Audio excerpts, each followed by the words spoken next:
আল্লাহ রাব্বুল আলামিন বলেন, বান্দা তুমি নিয়ামত যা পেয়েছো সেটার শুকরিয়া আদায় করো, কারণ শুকরিয়া আদায় করবে লাইন শাকারতুম লাযীদান্নাকুম, তোমাদেরকে আমি বাড়িয়ে দেব।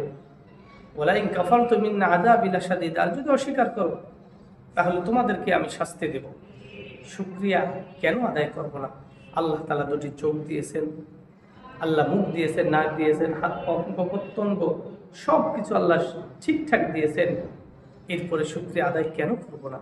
আমার বডি, আমার দেহ কত সুন্দর করে আল্লাহ তাআলা বানিয়েছেন, কেন আমি আল্লাহর শুকরিয়া আদায় করব না? অবশ্যই করব।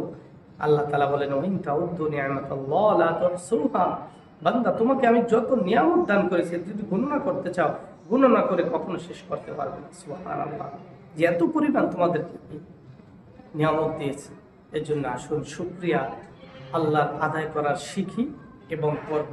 আল্লাহ তাআলা আমাদের সকলকে আল্লাহ তাআলার নিয়ামতের প্রতি শুকরিয়া আদায় করার তৌফিক দান করুন। আমিন।